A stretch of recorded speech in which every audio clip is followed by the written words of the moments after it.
falar também hoje do luto. O que seria o luto para Freud? É um funcionamento que temos que tentar superar. Nesse trabalho, iremos abordar o luto na visão psicanalítica, com o entendimento dos pesquisadores, com as suas visões, claro, o método eles buscam para o tratamento e a modificação do sintoma voltado ao luto. Iremos ver também sobre o luto, como um afeto emocional, o dia a dia, o passado, o presente e o futuro, do analisando. A solução primeiro precisa de compreensão, assim como caminhar para a solução, buscando entender que o luto ele tem suas fases, suas etapas. Essas etapas de tempo e duração variam de pessoa para pessoa. Porém, todas as pessoas enlutadas devem passar por todas as fases, sem pular nenhuma delas. E isso faz parte do processo de cura ou modificação do sintoma. Compreender o luto é saudade de momento. São sentimentos bons que ali foram encerrados. Amor por alguém que já não se vive mais ao lado. Pois o luto não está relacionado à morte apenas, e sim todas as separações que causam no ser humano a interrupção de um vínculo ou de um convívio no qual existia e não existe mais. Por fim, vamos ver como a psicanálise pode modificar e buscar a cura desse sintoma, trazendo a melhor qualidade de vida ao analisando, para que ele tenha compreensão do que está vivenciando e o que vivenciar nos novos momentos dali em diante. O que é luto? Luto é um processo pelo qual o ser humano passa quando vive o vazio ou ausência em razão de uma perda. Essa perda pode ser um sentimento que nutria em uma relação afetiva, uma rotina, um laço de amizade ou um laço familiar. O afeto vinculado ao luto manifesta essa perda. Não necessariamente significa a morte de uma pessoa. O luto pode ocorrer por pessoas, por animais, por emprego, por perda de saúde, mudança e até mesmo ausência de objetos, nos quais relaciona algum apego sentimental. O luto pode ocorrer por qualquer motivo que traga um rompimento dessa vivência, deixando um vazio e uma ausência. Muitas vezes o luto é acompanhado de ambivalência entre amor e ódio. Isso é, a pessoa enlutada se pulga por alguma vez ter tido algum comportamento agressivo ou prejudicial à pessoa ou objeto ausente. Vamos entender melhor como o luto e suas formas atingem o ser humano. O luto faz com que a pessoa precise se restabilizar uma nova rotina, uma nova vida com vínculos diferentes, com pessoas diferentes, com sentimentos diferentes, e isso gera na pessoa um medo, uma angústia, um desespero ou a incerteza de amanhã.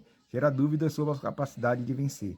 Algumas vezes ocorre da pessoa passar por isso sozinha, sem nenhum apoio ou entendimento de que está se passando naquele momento. É como superar. Esse é um processo natural quando ocorre o rompimento de um vínculo no qual estava acostumado em sua rotina, mas a readaptação a uma nova realidade. Ele vem repleta de incertezas, na qual precisa calma para a evolução e cura. Quando estamos de luto, os sentimentos que nos perseguem são: primeiro, tristeza; dois, raiva; três, culpa; quatro, fadiga; quinto, ansiedade; sexto, solidão; sétimo, fraqueza; oitavo, décimo de memória; nono, alteração de apetite; 10, aumento ou perda da fé; 11, isolamento ou sentimento de não merecimento daquela dor. Esses sentimentos se misturam e juntam dúvidas e desespero, que precisa de tempo para acompanhar a evolução gradual de cada um. Para a psicanálise, o luto tem um período de duração de 1 ano, passando por todas as fases sem nenhum bloqueio. Significa o luto para Freud.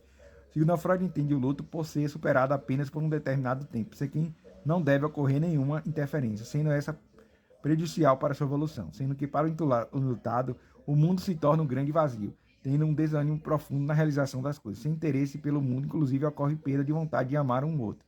Ele associa o luto à melancia. Esta tem um vínculo direto, quer dizer, melancolia, aos sintomas do luto. O melancólico tem um sentimento que se desprecia sozinho, ocorrendo distúrbio de sua autoestima. Inclusive, Freud afirma que no estado de luto, o analisando retorna ao estado narcisísio primário, tendo uma ligação indireta com a indeterminável, ligação que não rompe com o objeto ou pessoa perdida.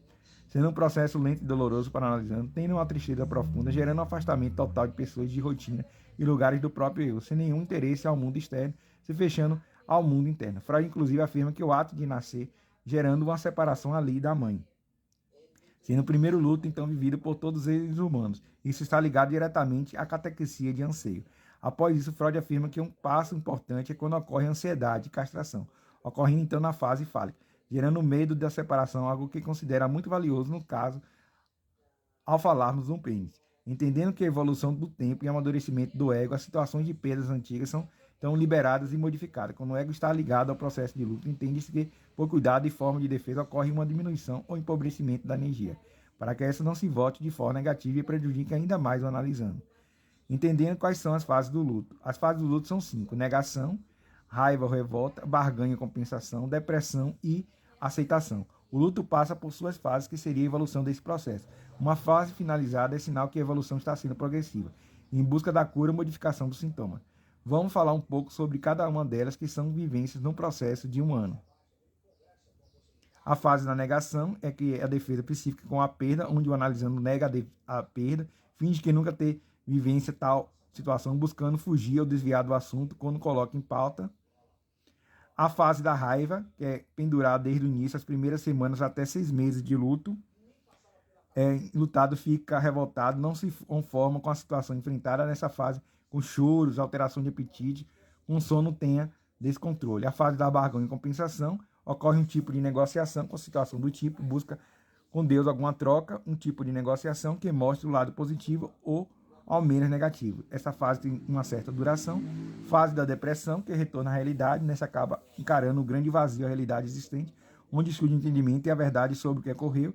Uma tristeza profunda de se isolar são comuns nessa fase, entendendo que a perda ocorre de forma inevitável. Essa fase ocorre muito porquês e muito choro. E a fase da aceitação, que é a última fase, onde a realidade vivida é aceita, compreendida e se consegue entender sem nenhum sofrimento ou desespero. Encara a realidade, entende que é necessário ou inevitável tudo o que ocorreu. Inicia uma vida em paz, sem entendimento do ocorrido. Esta fase, depois de todas as vivências, ela pendura para sempre. Pode ser recaída sim, mas não momentânea, e são momentâneas e passageiras. Então o luto é a fase do paciente passar por essas 5 fases, né? A negação, a aceitação, a raiva, a barganha, a depressão e a aceitação, para poder entender o luto e conseguir superar esse luto.